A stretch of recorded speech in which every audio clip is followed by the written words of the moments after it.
Donc aujourd'hui, nous allons parler donc de physique des étoiles selon leur masse. Comme vous voyez, on va parler pas mal des différents types d'étoiles, leur classification. Comme vous voyez, on va détailler un petit peu ce diagramme qui est un diagramme de Hertzsprung-Russell, mais enfin qu'on appelle HR, des initiales, et qui donne la couleur magnitude ou bien la température des étoiles, la luminosité, si vous voulez. On va en parler tout au long de la séance. Comment on classifie les étoiles sur ce diagramme de HR, Hertzsprung-Russell. Et ainsi, on va pouvoir savoir qu'il y a une séquence principale, des naines branches, des géantes rouges, etc. On va s'intéresser au processus physique à l'intérieur des étoiles, du Soleil par exemple. Vous voyez ici une petite animation en ultraviolet du Soleil qui tourne, alors évidemment c'est très rapide, mais il tourne en 27 jours sur lui-même. Et ce que vous voyez sont du vent solaire, donc des éjections qui sont assez proéminentes en UV, et les différents modèles. Et puis on va s'intéresser à l'évolution, la vie et mort des étoiles, qui passe 90% du temps sur la séquence principale, mais qui ensuite se retrouve un tout petit peu dans les deux côtés. Donc déjà, un petit peu d'histoire. On ne connaît l'origine de l'énergie des étoiles que depuis 1940. Alors, j'ai un petit peu donné quelques étapes, et finalement, sur les raies spectrales, une des personnalités qui a bien marqué ce domaine, c'était Cecilia Penn-Capuchin. C'est une Anglaise qui était à Cambridge au départ, qui est allée ensuite à Cambridge aux États-Unis, à Harvard, et qui a fait sa thèse en 1925. Et elle a étudié les raies spectrales. On avait des raies qui étaient de l'hydrogène, de l'hélium, du calcium, de tas d'éléments. Et elle a montré que toutes ces raies étaient dues à une température et que la principale composition du Soleil, c'était l'hydrogène. Ça, c'était déjà un pas parce que quand on voit la composition de la Terre, il y a du fer, du carbone, de l'oxygène, etc. Et on pouvait penser qu'il pouvait y avoir les mêmes genres d'abondance. En fait, non. La composition essentiellement de l'hydrogène. Ensuite, dans les années 20, il y avait William Draper-Harkins, Perrin, Eddington, qui est ici, qui avait une intuition que peut-être l'énergie des étoiles venait de la fusion de l'hydrogène en hélium. On gagne de l'énergie car l'hélium a une énergie de liaison plus faible, donc on peut gagner. Mais il y avait quand même bon, certains l'avaient calculé, l'énergie qui pouvait être gagnée, peut-être 0,7% de MC2. Einstein, en 1905, avait dit que l'énergie E était égale à MC2, la formule que tout le monde connaît. Et donc, on pouvait gagner de la masse, donc de l'énergie. Mais il y avait une grande barrière qui était que lorsqu'on a des ions, puisque tout le Soleil c'est l'hydrogène, mais c'est des ions en fait, H, le proton et puis l'électron. Et donc, lorsque deux protons arrivent ensemble, ils se repoussent. Donc, il y a une barrière coulombienne, une barrière d'énergie répulsive ici. Donc, il a fallu attendre 1927 où Friedrich Hund a découvert l'effet tunnel. L'effet tunnel, c'est un effet de mécanique quantique qui est relié à la certitude d'Heisenberg et qui est relié au fait qu'en un très très petit temps, on peut avoir beaucoup d'énergie et passer à travers une barrière de potentiel qui, en physique classique, ne pourrait pas être franchie. Donc cet effet tunnel a été le même qui a permis à Gamow, que vous voyez ici, d'interpréter la radioactivité alpha. Alpha, c'est quoi? C'est une particule d'hélium à 4 nucléons, un atome d'hélium, c'est une particule alpha. Et on avait des noyaux qui se désintégraient en émettant des atomes d'hélium. Et donc, il y avait ce problème de barrière, et c'est grâce à cet effet tunnel qu'on peut le résoudre. Donc là, ça commençait à être facile à concevoir. L'équation de Schrödinger permettait de calculer la probabilité. Et dans ces années-là, comme vous le savez, il y a eu une compétition, le projet Manhattan, etc., pour essayer de comprendre la bombe atomique. Et là, il y avait énormément de moyens qui ont été mis, donc on a fait pas mal de progrès à cette époque-là. Alors voici un petit peu ce qu'on peut représenter comme énergie de liaison en fonction du nombre de nucléons dans le noyau. Vous voyez les éléments légers ici, hydrogène, hélium. Et puis, on gagne de l'énergie en fusionnant jusqu'au point de rebroussement ici, qui est le fer. Et puis ensuite, pour former du fer jusque-là, en fait, c'est une réaction qui va être endothermique. On va avoir besoin d'énergie. On va donner de l'énergie. Ici, on en gagne, mais ici, on va en avoir...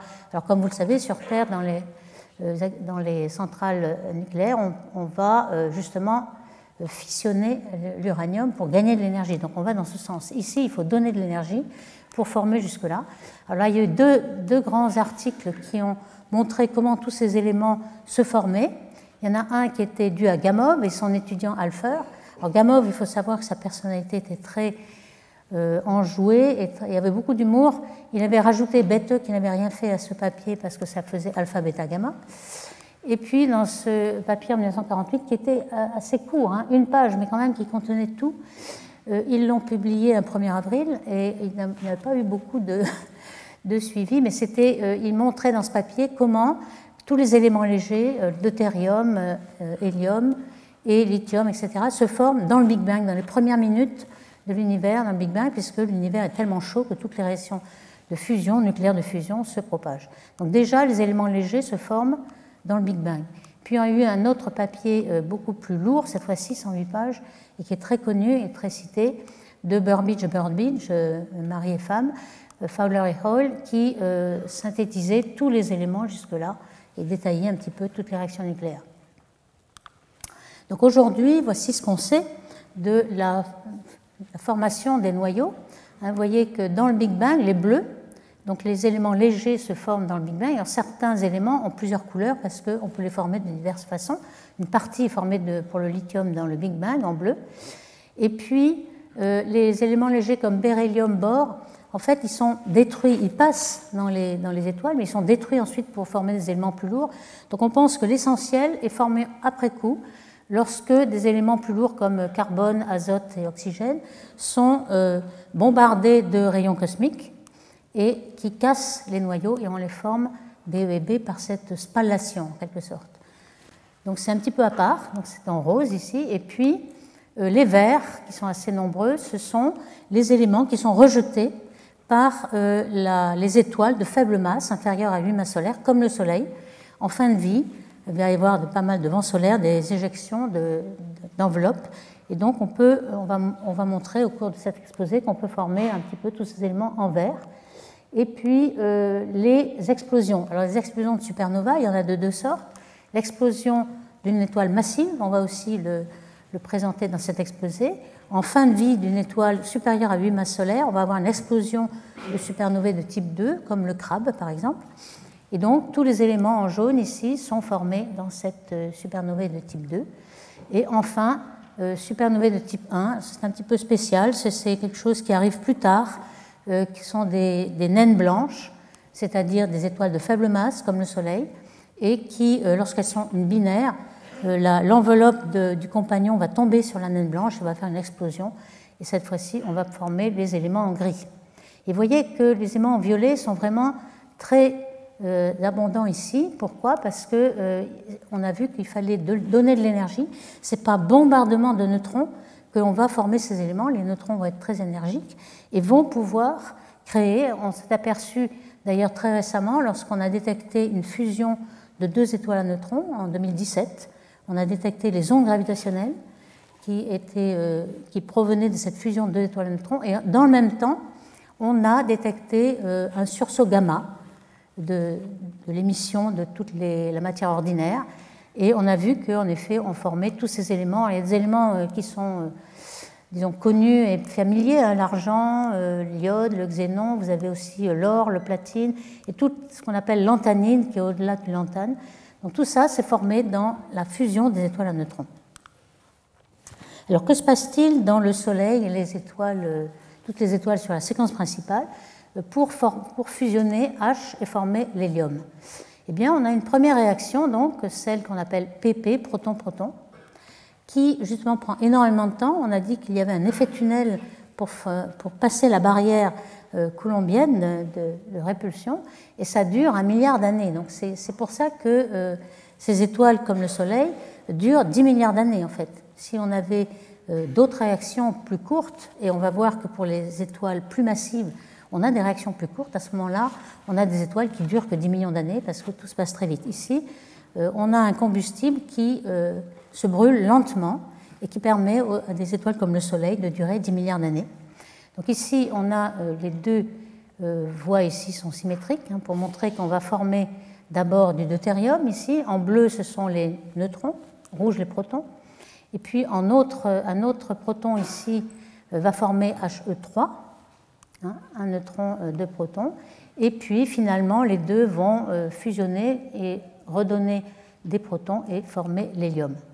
Donc voici la chaîne PP, la principale. Et puis il y en a d'autres, mais qui demandent plus de température et qui sont ce qu'on appelle 6CNO parce que le CNO, le carbone, l'azote et l'oxygène sont des catalyseurs. Un catalyseur, c'est un élément qui est là pour favoriser une réaction, mais qui se retrouve identique à la fin de la réaction.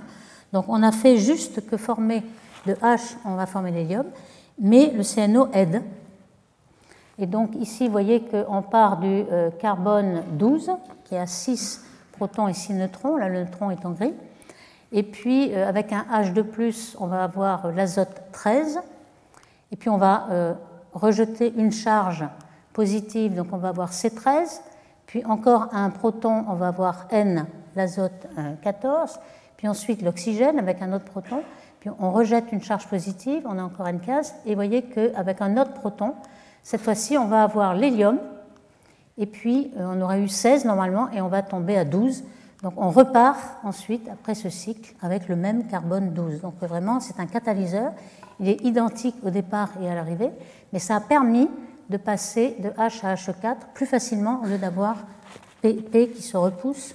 Ça, c'est un catalyseur. Alors on voit que l'avantage, c'est celui-là, quand on a une température au centre du Soleil. Alors au bord du Soleil, c'est plutôt 5000, 6000, la surface du Soleil, mais au centre, on a plutôt des millions de degrés, 6 ou 10 millions de degrés ici. Et vous voyez que l'efficacité de la réaction nucléaire, elle dépend de la température au cœur de l'étoile. Donc si cette température est trop faible, on n'aura que la réaction PP, donc qui est très lente. Et puis on va avoir cette réaction CNO, on voit que le Soleil en a un petit peu des deux. Et vous voyez que c'est très très efficace, beaucoup plus. Ici c'est une échelle en log, donc on a des ordres de grandeur plus efficaces. Donc si on a une étoile massive qui a une température plus forte, tout d'un coup on voit très bien pourquoi elle brûle son combustible beaucoup plus rapidement et elle peut mourir en 10 millions d'années alors qu'elle a beaucoup plus de masse que le Soleil par exemple. Et puis on verra qu'on a aussi le triple alpha qui, elle, encore demande une température bien plus forte. Donc on a une classification des étoiles selon les raies que l'on a vues dans ces étoiles. La spectroscopie a fait pas mal de progrès, d'abord avec Fraunhofer qui avait vu des raies dans le spectre lorsqu'on fait une dispersion de la lumière qui vient du Soleil. On a une dispersion du fond du Soleil qui est un rayonnement continu, presque de corps noir, et qui va du bleu vers le rouge ici. Et puis vous voyez les raies d'absorption des divers éléments en noir. Et on a essayé de les classifier en fonction de la présence de ces raies. Jules Janssen avait vu, Janssen était un des directeurs de l'Observatoire de Paris, c'est le premier qui a vu l'hélium, une raie d'hélium dans la surface du Soleil. Et vous avez aussi d'autres qui ont classifié tout cela. Avec on a commencé par 1, 2, 3, 4. En fait, on s'aperçoit la classification aujourd'hui. On avait commencé par classifier A, B, C, etc., mais ce n'était pas du tout la bonne. Et en fait, on est tombé avec une classification O, B, A, F, G, K, M. Les étudiants s'en souviennent en disant O, B, a fine girl kiss me, enfin tous les Anglais en tout cas. Et on va voir que bon, le Soleil est ici, hein, en jaune, une étoile G. Et cette classification, en fait, est beaucoup due au travail des femmes. En fait, pourquoi le travail des femmes? Je voudrais les rendre hommage. Ici, au début du siècle, il y avait les femmes commençaient à entrer dans l'université, avoir des diplômes, mais n'avaient pas de job. Elles avaient été employées par Pickering à Harvard, et pour avoir un travail un peu fastidieux qui était de regarder les plaques des étoiles qui étaient prises chaque nuit dans les télescopes et essayer de classifier les étoiles, de regarder selon les raies. Et elles ont classifié 225 000 étoiles. Et certaines sont devenues célèbres, comme par exemple Yamina Fleming, que vous voyez ici, qui a trouvé les types A et B avec les raies de l'hydrogène, et Annie Jump-Cannon, que vous voyez ici, qui est à l'origine de la classification qu'on appelle classification de Harvard, OBA, FGKM, et qui a été avalisée par l'Union astronomique internationale, l'IAU, en 1910. Et il y a de même quelqu'un de très célèbre aussi, Henrietta Leavitt, dont la responsabilité est de trouver les étoiles variables. Elle avait identifié 1777 étoiles variables. Alors variables, ça variait au cours de plusieurs nuits, quelques jours à un mois ou deux. Elle avait identifié et surtout elle avait trouvé qu'il y avait une relation entre la période, mettons 30 jours, 34 jours, etc., et la luminosité intrinsèque de l'étoile. Donc cette relation période-luminosité est fondamentale pour trouver les distances. On a la luminosité apparente de l'étoile et grâce à la période, on a la luminosité intrinsèque et donc on a la distance. Et donc grâce à cela, on a pu démarrer toute la cosmologie dans les années 1920-1925. Par exemple, Edwin Hubble a pu montrer qu'il y avait une expansion de l'univers. Donc je reviens à mes étoiles. Ici, on va parler beaucoup de ce diagramme Hertzsprung-Russell, qui a été d'abord trouvé par Hertzsprung, ensuite par Russell, qu'on appelle HR parce que c'est quand même assez difficile et long. Donc HR, on va dire. Et puis vous voyez que les premiers, ça c'est historique, les premiers en 1914 étaient de ce genre. Vous voyez les types de les étoiles. Donc les étoiles chaudes sont ici, OB c'est les plus chaudes, et ici les plus froides. Donc la température va dans ce sens, vers la gauche, et puis la luminosité qui monte vers le haut. Donc on a essayé de trouver une relation qui va nous expliquer l'évolution des étoiles. Alors c'est cette relation qu'on a aujourd'hui ici, beaucoup mieux représentée. Donc vous voyez ici les spectres, la température qui va de 2500 ici à 40 000 degrés, c'est la température de surface de l'étoile. Et puis en ordonnée, vous avez la luminosité qui va de 10-5 à 10 puissance 6 luminosité solaire. Vous voyez un petit peu qu'il y a une grande gamme, il y a 11 ordres de grandeur de luminosité des étoiles d'en bas à haut, en haut. Et puis on voit que toutes les étoiles se regroupent sur la séquence principale, car 90% de leur vie est sur la séquence principale. Cette séquence, ce n'est pas une évolution, chaque étoile se trouve en un point. Il s'agit d'une séquence de masse. Donc les plus massives sont en haut, le Soleil est ici, les moins massives sont en bas, donc elles sont plus rouges parce que la température est plus faible, donc c'est la couleur de la température. Et puis on voit que ici vous avez les petits rayons, les naines, et ici les géantes. On va voir comment ça s'explique. Alors déjà, la dernière présentation, on avait montré la formation des étoiles. Donc comment on a des proto-étoiles qui ne sont pas sur le diagramme, mais on peut quand même les représenter. Elles arrivent ici, les proto-étoiles, lorsqu'elles se forment. Donc on a un nuage en contraction. Et on avait vu que si on se représente un petit peu la formation d'une étoile, et on observe ce spectre-là. C'est-à-dire qu'ici, vous avez la longueur d'onde, les longueurs d'onde faibles. Donc le nuage va rayonner en infrarouge, en millimétrique même comme longueur d'onde. Donc vous avez ce spectre très rouge. Et puis peu à peu, le gaz va s'effondrer, être de plus en plus chaud, de plus en plus dense, et les réactions nucléaires vont se déclencher. Donc on va avoir un corps noir ici qu'on voit en jaune. Et donc c'est une étoile de classe 1 qui a encore beaucoup de poussière et de gaz autour, donc qui émet à la fois en infrarouge et puis en optique. Et puis peu à peu, le disque protoplanétaire où vont se former un peu les planètes va être soufflé par la pression de radiation de l'étoile lorsqu'elle sera assez forte. Et vous voyez que l'émission en rouge de la poussière disparaît peu à peu et on a une étoile comme aujourd'hui le Soleil, avec peut-être un tout petit peu de poussière, mais qui sont des débris cette fois-ci, c'est-à-dire les débris des planètes qui sont formées et non pas la poussière initiale qui est toute partie. Donc si on reprend cette classification qu'on avait développée la dernière fois, ici on a une certaine température qui est très froide, le nuage se condense et il se réchauffe, mais peu à peu on va arriver sur la séquence principale, lorsqu'on sera en classe 2, puis classe 3 ici, donc l'étoile va arriver ici. Et ça se passe assez rapidement, l'étoile se concentre, donc elle rayonne moins, même si la température monte, parce que la luminosité est proportionnelle à la surface est beaucoup plus petite, donc on a un chemin de ce type-là. Alors justement, l'arrivée de ces étoiles va être, selon leur masse, un petit peu différente et vont prendre beaucoup plus de temps. Ici, on voit qu'on a 150 millions d'années, 50 millions d'années dans ces proto-étoiles. Ici, on va rester le Soleil 10 milliards d'années sur la séquence principale. Et puis ici, pour les très massives, tout se passe très vite. Le temps dynamique de chute va être beaucoup plus court. et par exemple, les plus grandes masses vont très vite en 60 000 ans. Alors, ces chemins ont été calculés par Hayashi, on appelle les chemins de Hayashi, dans ce diagramme HR. Il a montré que tout ce qui est au-delà de cette ligne pointillée jaune ne peut pas exister, il n'y a rien de stable. Donc ça commence ici, donc on a les 10 puissance 4 et 10 puissance n, ce sont les nombres d'années. Donc on a ici 1 million d'années, 100 millions d'années, etc. Vous voyez comme tout se passe très vite là-haut. Et puis on a ici les masses, et on appelle ça séquence principale dans le trajet de toutes ces étoiles. Donc si on regarde maintenant les étoiles que l'on voit aujourd'hui, elles vont se trouver donc sur cette séquence principale qui a une certaine forme. Et puis ici, on voit que certaines, en fin de vie, lorsqu'elles sortent de cette séquence principale, elles vont rejoindre ce qu'on appelle la branche des géantes. Et on a un petit peu un défaut de géantes jaunes, et puis on va avoir des géantes rouges, un rouge parce qu'elles sont en couleur vers la droite. Hein.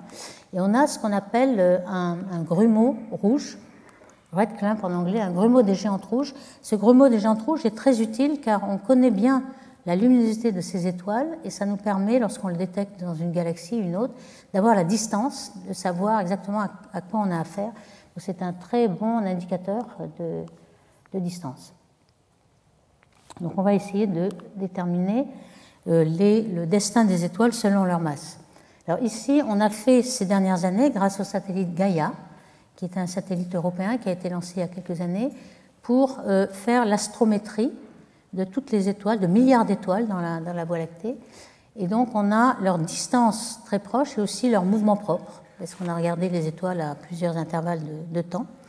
Donc on connaît leur dynamique et aussi leur distance. Donc on a une précision extrême dans ces diagrammes de HR. Alors ici on a la couleur en certains bleus et certains rouges, hein, et puis la luminosité ou la magnitude, mais la luminosité croît vers le haut. Et vous voyez qu'on peut on peut délimiter la distance autour du Soleil, 25 parsecs, 50 parsecs ou 100 parsecs. On en a beaucoup plus, évidemment. Et donc, on a pour la première fois permis de distinguer des éléments très fins. Par exemple, ici, on a un découplage, une bifurcation dans les naines blanches, ici, entre les naines blanches carbonées ou oxygénées, etc., ou contenant plus d'hélium ou plus d'hydrogène. Et ici, ce que vous voyez en vert, c'est assez intéressant, ce sont les binaires. En fait, on s'intéresse à des étoiles qui, en général, on fait comme si elles étaient toutes seules. Mais la moitié des étoiles est en couple. Et donc, c'est sûr que si on a une couleur donnée, on n'arrive pas à le résoudre, on a la même couleur, à ce moment-là, on aura 2 fois plus de luminosité. Donc on s'attend à trouver, même si le trait bleu est pour une seule étoile, le trait vert serait pour 2 étoiles, une étoile en couple, donc même couleur, et ça correspond à un écart de magnitude de 0,75, donc c'est ce qu'on voit là. Pourquoi la séquence principale est un peu plus épaisse, c'est grâce à ça. Alors vous voyez qu'on sélectionne en fait les étoiles, parce qu'on en a des milliards ici, on en a 65 millions, donc déjà on ne verrait plus rien si on mettait toutes ces étoiles. Ici, la couleur que vous voyez est en racine carrée de nombre d'étoiles que l'on voit, et au bord on les met individuellement. Et ce qu'on permet de faire aussi Gaia, c'est d'isoler des amas d'étoiles. Alors par exemple ici un amas jeune, un amas ouvert. Alors, il y a 32 amas ouverts qu'on a détectés dans ce papier-là, hein, Babuzio et al. Ici, vous avez la séquence principale, ici vous avez l'âge.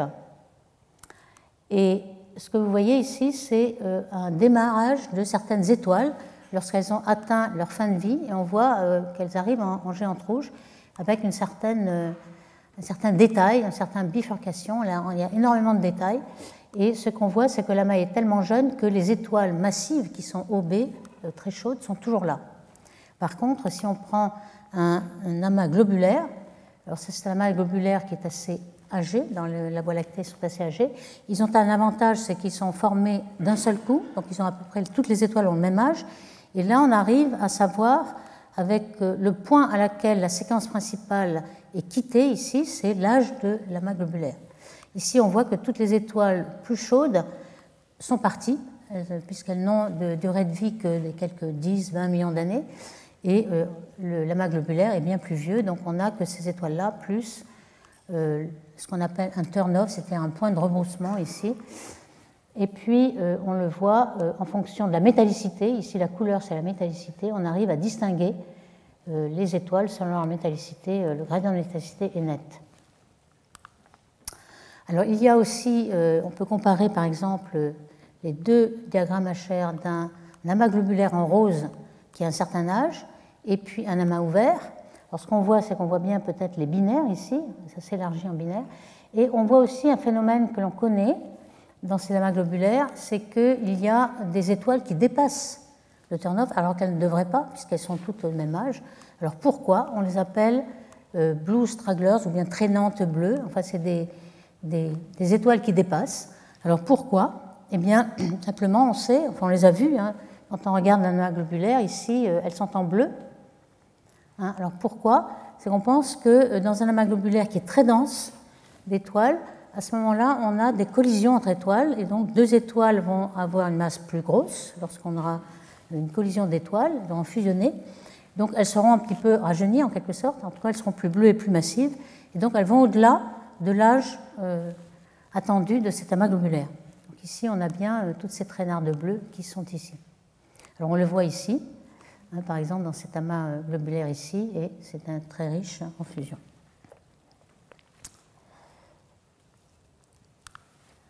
Alors, il n'y a pas seulement les étoiles que l'on voit avec Gaïa, il y a aussi les naines brunes.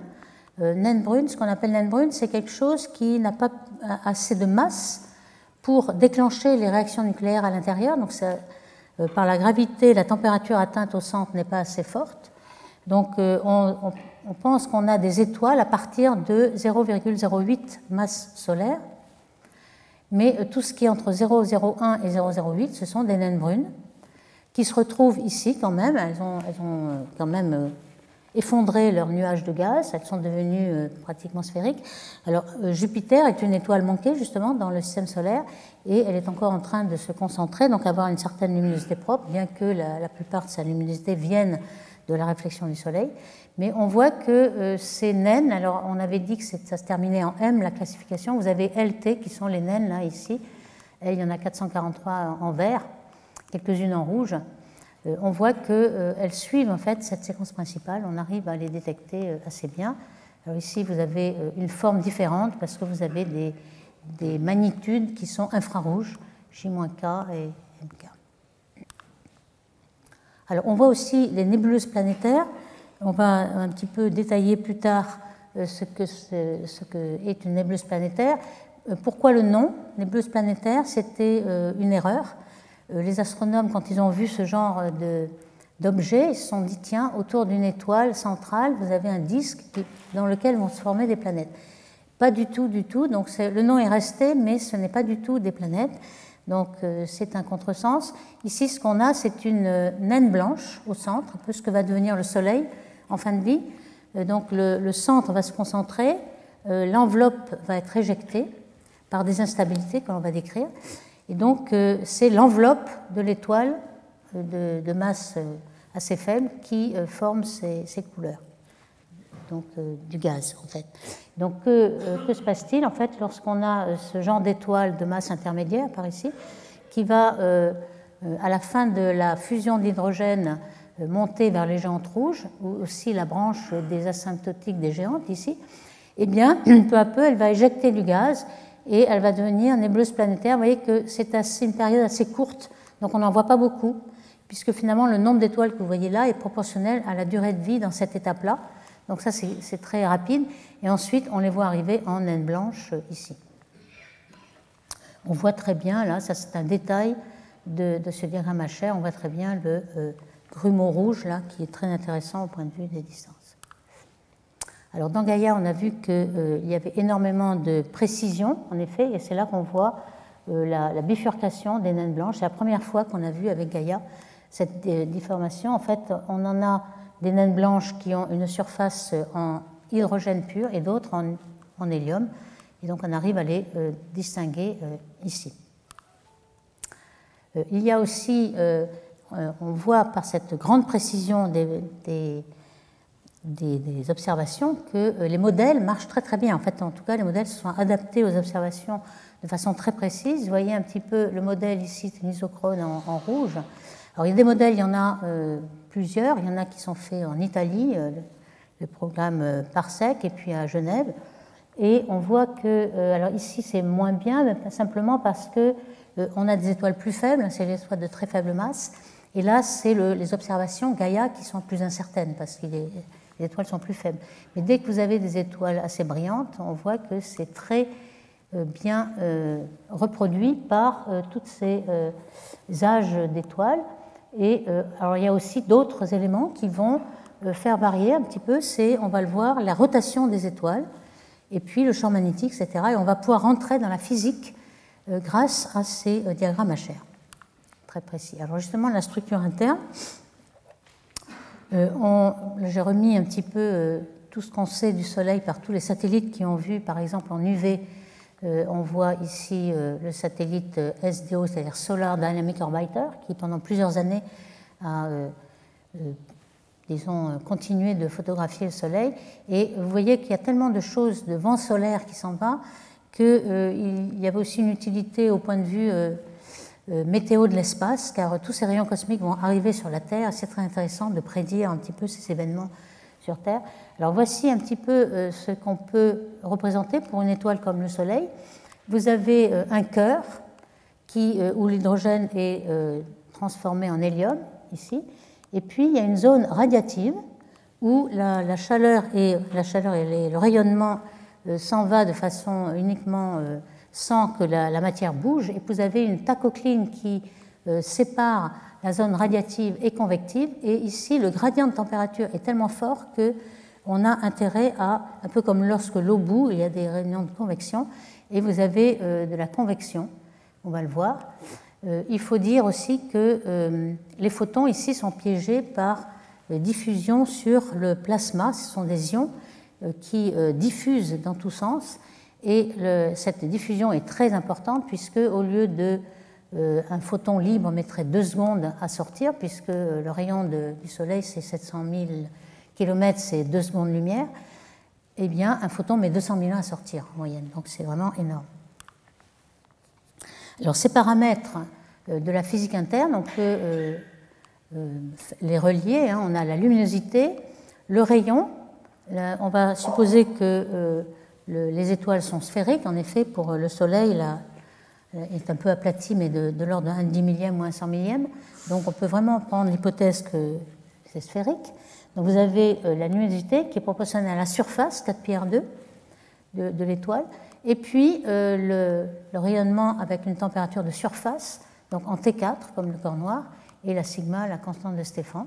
Alors ce que vous voyez ici, puisqu'on a la température qui croît vers la gauche, les plus chaudes sont ici, la luminosité ici, vous voyez que pour T, la loi étant L T4, comme c'est du log-log, ça va être une droite, donc ce sont ces droites-là pour un rayon donné. Donc on voit bien qu'ici on a un rayon qui est 1 millième du rayon solaire. Ici, on a les naines blanches, c'est pour ça qu'elles sont naines ici, et puis le rayon solaire est ici, puis 10 fois le rayon solaire, 100 fois et 1000 fois. Donc on a des géantes rouges comme Bételgeuse qui ont 1000 fois le rayon du Soleil. Vous voyez un petit peu la gamme entre 1 millième et 1000 fois le rayon du Soleil, qui sont la gamme des étoiles. Alors comment on peut mesurer ces rayons? Évidemment, c'est très difficile, puisque si vous éloignez le Soleil et que vous le mettez à 10 parsecs, c'est-à-dire 30 années-lumière, eh bien, vous aurez 1 millième de seconde d'arc, ce qui est peut-être possible par des interféromètres optiques.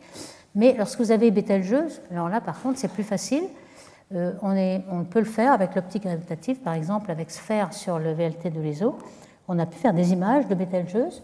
Notamment, en 2019-2020, il y a eu un assombrissement de Bételgeuse. On s'est demandé qu'est-ce qui se passait. Peut-être qu'on s'attend d'ailleurs, vu qu'elle est en géante rouge, que cette étoile massive explose en supernovae. Ce serait très intéressant de le voir, mais enfin, ça n'a pas été le cas. En fait, Bételgeuse a éjecté quelque chose qui a fait ombre sur la surface, donc tout d'un coup, on a vu une ombre passer, mais en fait, elle a repris sa luminosité d'avant. Donc ici, on a le rayon de l'étoile, on a la température de surface, et on essaie d'avoir ces courbes on va voir qu'on a la séquence principale et puis des courbes qu'on va détailler maintenant. Quelle est l'histoire lorsque l'étoile a fini de brûler son hydrogène, elle va se retrouver sur ces courbes et en fonction de sa masse, métallicité et puis son opacité, etc. Et on va calibrer ces courbes avec les observations. Ici, on a des amas ouverts où on a des étoiles jeunes qui se trouvent en bleu ici, ou des amas ouverts, le plus vieux c'est M67, c'est ouvert, ça veut dire que ce n'est pas un amas globulaire, il va se délier gravitationnellement, et on voit qu'il s'arrête ici, c'est-à-dire que toutes les étoiles jeunes sont parties, et on n'a plus que cet âge-là. Alors ces équations, je ne vais pas en dire beaucoup, il y a évidemment la pression, le gradient de pression qui compense la gravité, c'est pour ça que l'étoile est en équilibre pendant 10 milliards d'années pour le Soleil. Donc on a cette équation-là, on a aussi la conservation de la masse, évidemment. Alors, des ordres de grandeur, déjà, c'est assez intéressant. On pourrait dire, bon, le Soleil brûle 4 millions de tonnes par seconde en rayonnant. Est-ce qu'à la fin de sa vie, on verra une diminution de la masse? Eh bien, vous pouvez calculer, la luminosité solaire, c'est en watts, c'est-à-dire en joules par seconde, 4 puissance 26, et vous le multipliez par le nombre de secondes en 10 milliards d'années, bon, ça se fait, et on s'aperçoit qu'on n'a perdu qu'1 millième de masse solaire à la fin de 10 milliards d'années. Vous voyez que c'est complètement négligeable, donc le Soleil n'aura pas perdu tellement de masse à la fin de sa vie. Alors vous allez me dire, oui, mais il éjecte plein de choses. Eh bien, pas tellement. En fait, le vent solaire, avec toutes ces éjections, ça ne fait que 1 million de tonnes par seconde, par rapport aux 4 millions de tonnes que je viens de calculer là, et qui étaient négligeables. Donc, vous voyez qu'à la fin de sa vie, on aura toujours un Soleil à peu près à la même masse que le Soleil. Le transport de l'énergie. Alors j'ai dit que le transport se faisait radiativement ici, et puis convectivement. Alors vous voyez que le Soleil tourne. Ici, c'est la vitesse angulaire de rotation, ici, et on voit qu'elle est constante. Il tourne comme un corps solide dans cette première phase. Hein, le rayon de Soleil varie comme cela. Vous avez la tachocline qui sépare les deux, et puis vous voyez que ensuite le Soleil tourne beaucoup plus vite à l'équateur, à 0 latitude, hein, beaucoup plus vite à l'équateur qu'au pôle. Donc on a une rotation différentielle. C'est ça qui va créer le champ magnétique qui va se tordre, etc. Et puis les convections, vous le voyez dans ce petit film, ce sont le plasma qui monte et qui est brillant, et puis lorsqu'il descend, il est plus froid, donc il redescend, il est plus noir. En fait, il est toujours assez chaud, mais il se voit en noir parce qu'il est plus froid. Et donc ces zones convectives, ça fait 1000 km. Donc c'est assez grand. Alors on va montrer que justement, c'est lorsque le gradient de température est plus fort qu'une certaine valeur qu'on va avoir cette convection. Alors voici comment on peut le montrer. Enfin, je vais juste vous donner l'intuition. Je ne veux pas refaire tous les calculs, mais je vais donner l'intuition. Pourquoi tout d'un coup on passe à la convection?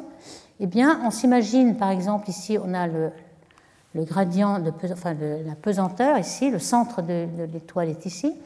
Donc on va faire monter une petite bulle de gaz, de plasma. Lorsqu'on est à pression P et densité ρ, on va le faire monter ici avec où on sait que la pression est P moins delta P, il y a moins de pression, moins de densité.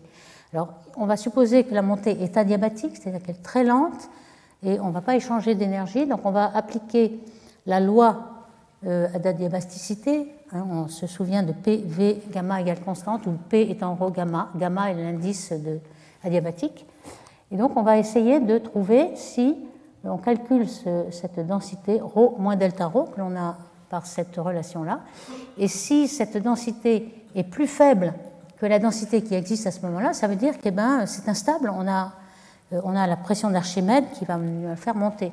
Si cette densité est plus forte que la densité locale, à ce moment-là, le gaz va redescendre et ce n'est pas instable. Donc vous voyez, c'est cette loi-là qui va nous dire que si le gradient de température est plus fort que le gradient prévu par la loi d'adiabatique, à ce moment-là, un fort gradient de température, vous allez avoir convection. Alors ce modèle du Soleil, il est très très connu, et même il était très connu dans les années 70-80, mais il y a eu un gros problème, c'est que dans la relation PP qui transforme donc d'abord l'hydrogène en deutérium puis ensuite en hélium, on émet des neutrinos électroniques. Et à la même période, il y avait des détecteurs de neutrinos, vous savez, qui étaient basés sur des tonnes d'eau qui auraient dû piéger ces neutrinos. Et par l'effet Cherenkov, on devrait avoir de la lumière qui était censée être détectée par ces cellules photoélectriques. Et donc, à l'époque, on a fait la mesure et on a détecté que le tiers de neutrinos prévu par les modèles du Soleil. Donc ça, c'était une surprise. Et on s'est dit, ça ne va pas, le modèle du Soleil n'est pas bon, il faut refaire tous les calculs. Et en fait, les calculs ont été refaits, reprécisés, et on détectait toujours que le tiers. Et en fait, la solution est venue quelques dizaines d'années après, car on a découvert que les neutrinos, il y en a 3 sortes de neutrinos: neutrinos électriques, neutrinos associés aux muons et neutrinos associés aux taux. Il y a 3 particules.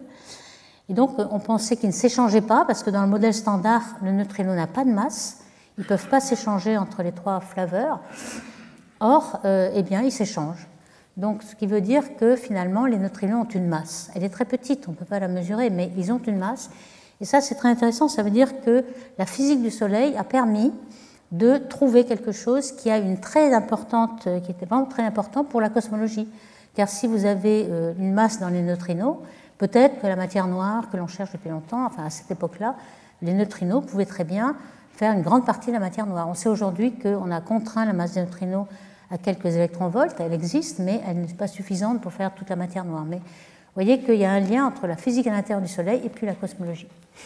Donc finalement, les personnes, Kajita et McDonald, ont eu le prix Nobel pour montrer qu'il y avait des oscillations entre les neutrinos électroniques, muoniques et les 2 autres. Donc entre le Soleil et nous, les électrons, les neutrinos, eux, s'échangeaient entre d'autres périodes. C'est pour ça qu'on n'en avait plus que le tiers. Alors, je repars sur la physique des étoiles. Alors, on a dit à plusieurs reprises que l'efficacité de transformation d'hydrogène en hélium était beaucoup plus efficace pour les grosses masses parce qu'elles avaient des températures plus grandes et donc l'efficacité des réactions nucléaires. Alors, ce qu'on mesure, c'est cette loi, luminosité en fonction de la masse. Vous voyez qu'elle est une loi de puissance en fonction de la masse assez élevée. C'est plutôt de l'ordre de 4. La luminosité est la 4e puissance de la masse. Donc c'est pour ça que lorsque une étoile d'étoile O, par exemple, elle va épuiser son combustible en très peu de temps. Donc peut-être 10 millions d'années, elle n'aura plus de combustible. Alors pourquoi, c'est ce qu'on a dit tout à l'heure. Cette fois-ci, on a des étoiles qui sont sur cette loi-là, avec 100 millions de degrés au centre. Et donc, on a cette efficacité qui est des ordres de grandeur de plus. Donc, on peut avoir, par exemple, une étoile O de 120 masses solaires, 5000 ans de durée de vie. Ou, pour 10 masses solaires, bon, ça c'est plus rare, 10 masses solaires, c'est quand même plus fréquent, on a 10 millions d'années. Ici, on va voir que lorsqu'on est en une naine blanche, on va peut-être pouvoir aller là-dessus. Donc, pour l'évolution des naines de faible masse, donc on va avoir, dès qu'on quitte la séquence principale avec cette masse-là, on va avoir des courbes que l'on va détailler ici en fonction de la rotation et de plein de détails. Alors, que va-t-il se passer? On est sur la séquence principale ici, et puis tout d'un coup, le centre est devenu un cœur d'hydrogène, enfin l'hydrogène s'est transformé complètement en hélium, on a un cœur inerte d'hélium, et on va brûler l'hydrogène en couches, dans des petites coquilles comme ça. Bon, l'enveloppe ne participe pas, on a une coquille d'hydrogène, et donc finalement l'étoile va se retrouver à avoir une température un peu plus chaude et puis surtout une luminosité plus grande. Donc on va s'élever sur la branche des géantes rouges ici. Jusqu'à quel point? Eh bien, on va avoir une certaine plusieurs effets. On a premièrement le cœur d'hélium qui se concentre, il va devenir dégénéré. Donc ça veut dire que ce n'est plus la pression ordinaire qui compense la gravité, mais la pression de Pauli, la pression mécanique quantique de Pauli, qui nous dit que des particules identiques, surtout des fermions, ne peuvent pas être dans le même état, donc on a une résistance à la compression. À ce moment-là, l'hélium voudrait bien, qui se chauffe, voudrait bien s'étendre, mais ce n'est pas vrai, puisque vous avez une pression quantique. Donc à ce moment-là, l'hélium se réchauffe et on a une température qui peut atteindre le triple alpha, et on va brûler l'hélium. On appelle ça le flash de l'hélium, c'est-à-dire tout d'un coup, l'hélium se met à brûler alors qu'il était inerte jusqu'à présent. Donc on arrive à la fin de cette branche et ensuite on repart vers quelque chose qui est plus chaud et qui va peut-être se recondenser. Donc c'est ça la première évolution. Alors cette réaction nucléaire qui se produit, c'est d'abord deux héliums qui deviennent le beryllium. Ça c'est une étape très très rapide.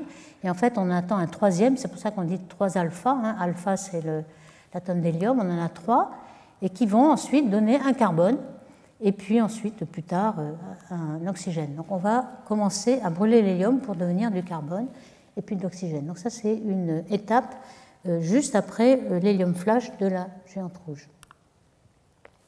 Alors ça, c'est des réactions très rapides qui vont et viennent et qui vont donner des variabilités, des très grandes variabilités et des pulsations. Et c'est là qu'on retrouve les céphéides qu'avait trouvé Henrietta Leavitt. On a tout d'un coup une enveloppe qui gonfle et qui donne un peu plus de luminosité, puis ensuite ça va se contracter, puis se redilater, ainsi de suite. Donc on a alors selon la masse, on a des périodicités de 40 jours, comme les RR Lyrae. Alors ce nom d'RR Lyrae, c'est le nom de l'étoile qui, la première, a été vue avec ce genre de variation, ou alors de quelques jours, encore plus rapide pour les céphéides. Donc vous voyez que ça dépend beaucoup de l'opacité, donc est-ce que ça rayonne plus ou moins, de l'ionisation d'hélium en hélium 2+, etc. Donc je ne vais pas rentrer dans tous ces détails, mais on a plusieurs étapes qui se compensent, puis qui ne se compensent plus, etc. Et donc ces oscillations. On a aussi, ici lorsqu'on est arrivé là, sur ces oscillations un petit peu, qui sont assez rapides par rapport au temps passé qui est 10 milliards d'années ici, là c'est un petit peu rapide. On a quoi? Bien, on a un cœur de carbone cette fois, et on a l'hélium qui se brûle en une coquille, et puis l'hydrogène en une autre coquille un peu plus grosse. Ces deux coquilles là vont peut-être se mélanger, vont être assez instables, et ces instabilités vont conduire à l'éjection d'une enveloppe. Et c'est là qu'on a ces fameuses nébuleuses planétaires. Alors ici, on en a une. Vous voyez qu'il y a des éjections. Il y a une première éjection, et puis ensuite une deuxième qui va plus vite que la première qui s'est ralentie. Donc on a un choc entre les deux. Donc c'est pour ça qu'on a ce genre on a l'impression d'avoir plusieurs coquilles. Et en fait, c'est ça, on a une coquille qui va plus vite, et ensuite qui rencontre la première, et ainsi de suite. Alors ça, c'est une nébuleuse planétaire avec une seule naine blanche au centre, parce qu'on a quelque chose qui est à peu près à symétrie sphérique. On voit ici à quoi ça correspond, c'est le cœur de carbone-oxygène, puis ensuite on brûle en coquille l'hélium, puis l'hydrogène. Et parfois, ça donne de très très jolis objets. Pourquoi? Parce que parfois la naine blanche n'est pas toute seule, elle est en binaire. Donc à ce moment-là, on a un axe privilégié de rotation entre les deux binaires. Donc on a quelque chose qui est à symétrie axiale. Alors ces couleurs sont dues à le vert, c'est l'oxygène, la raie de l'oxygène ionisée, O3. Vous avez en rouge les raies de Balmer, par exemple H-alpha. Vous avez un grand nombre de jolies couleurs et puis des formes qui parfois, des formes de sablier, etc. Alors tout ça, c'est dû à l'environnement de la naine blanche qui n'est pas isolé. Comme par exemple ici, elle serait plutôt isolée où elle rencontre des milieux interstellaires. Donc ça, c'était pour les étoiles de petite masse. Que se passe-t-il pour le Soleil, par exemple? Que se passe-t-il pour les étoiles de masse intermédiaire? Eh bien, on va avoir quelque chose d'un petit peu semblable. On va avoir, dès qu'on a fini de brûler l'hydrogène, on va partir sur les géantes, mais ça n'a pas tout à fait la même forme. On va partir plus vite. On va avoir aussi des flashs d'hélium, des crochets à gauche et à droite. Voici par exemple un hélium flash qui est, au lieu d'être vertical, cette fois-ci est horizontal. Et puis on a donc cette branche de géante. On va aller un petit peu plus loin que le carbone et l'oxygène. On voit un petit peu la structure de l'étoile. On peut aller maintenant jusqu'au néon, magnésium, et puis on brûle cette fois-ci le carbone en coquille, ainsi de suite. Et puis ça, c'est pour 4 masses solaires jusqu'à 8 masses solaires. Donc on a tous ces chemins ici. Et enfin, les étoiles massives. Donc, au-delà du masse solaire, ce qui se passe, c'est qu'on ne peut plus avoir de naines blanches. Le cœur, alors cette fois-ci, on a un cœur plutôt qui va jusqu'au fer. Donc, on a une température qui permet les réactions nucléaires d'aller plus loin. Donc, on a un cœur de fer. Ce cœur de fer va se concentrer, mais il est plus massif que la limite de Chandrasekhar pour une naine blanche qui est 1,4 masse solaire ou 2 masses solaires selon l'opacité, etc. Et donc, ce qui va se passer, c'est que sans doute, on va aller à un stade beaucoup plus compressé et qui est l'étoile à neutrons. Alors ici, on a une supergéante bleue. Parfois, on peut avoir des boucles, hein, on a vu dans ce diagramme des géantes rouges, et on a des supernovae qui d'abord sont des géantes bleues, puis qui redeviennent des géantes rouges, un peu comme Betelgeuse, et qui ensuite explosent. Alors, ce qui se passe, c'est que le cœur va se contracter en une étoile à neutrons. On a cette fois-ci la pression de Pauli où les neutrons sont dégénérés, et puis l'enveloppe va être expulsée par cette énergie de la contraction, et on va avoir une nébuleuse, un petit peu comme la nébuleuse du crabe, qui a été observée donc en 1054 par les Chinois. Hein. Pour l'instant, ils ont vu la supernovae qui était au centre.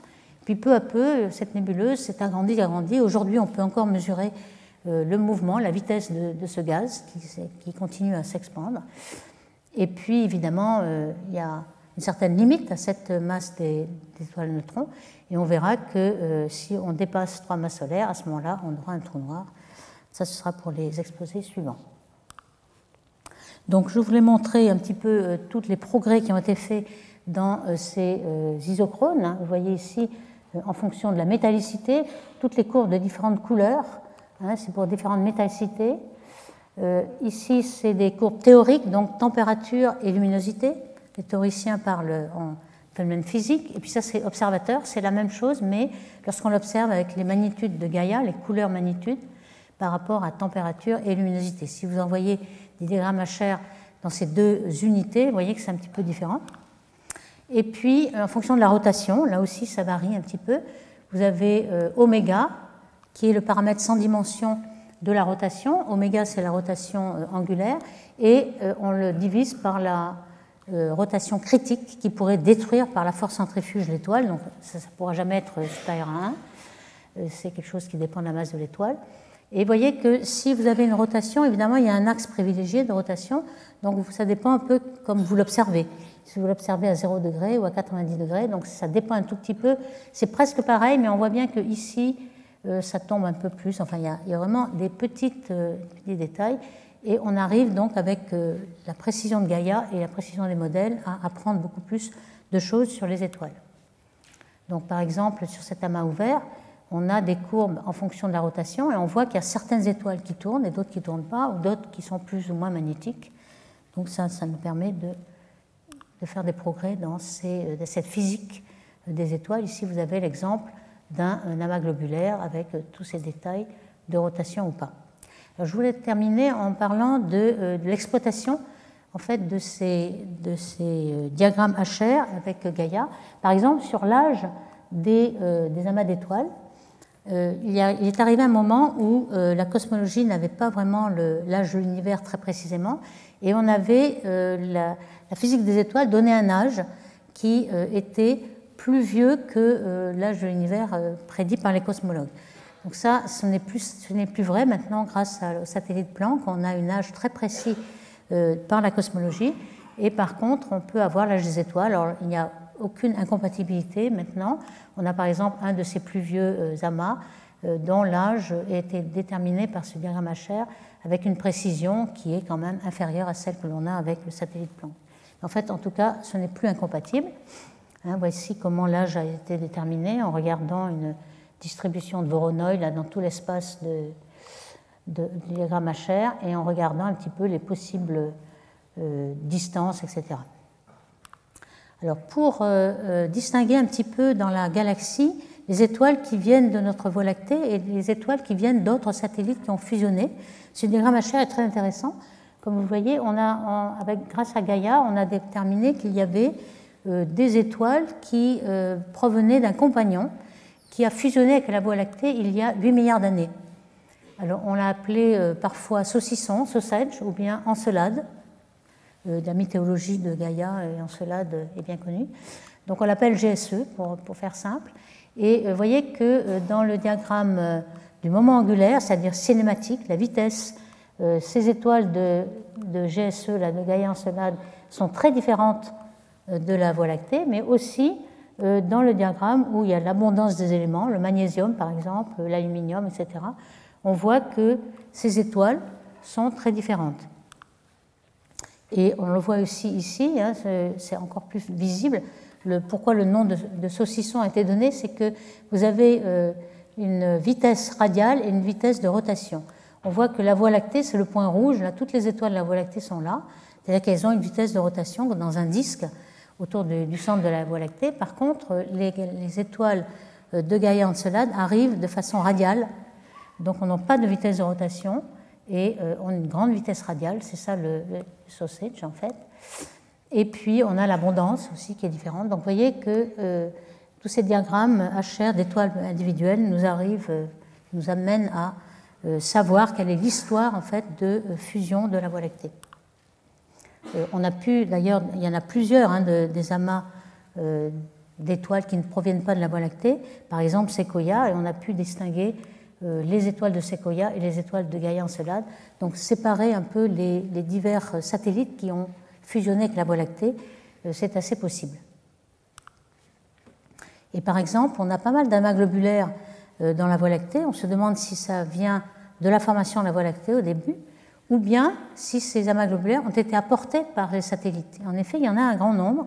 Ça, c'est 3 amas globulaires qui correspondent à Gaïa Encelade et qui n'ont pas du tout la même abondance ou le même âge, etc., la même magnitude. Donc ça, c'est 3 amas qu'on a pu déterminer être amas de Gaïa Encelade.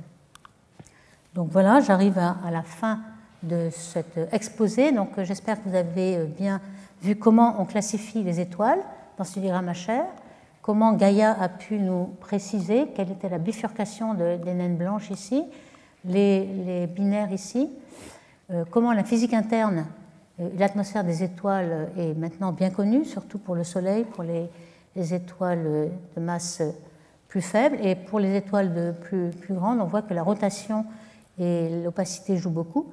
Et enfin, l'évolution avec la masse, entre les naines blanches et les géantes rouges, on commence à comprendre beaucoup la physique des étoiles. Je m'arrêterai là. Merci beaucoup.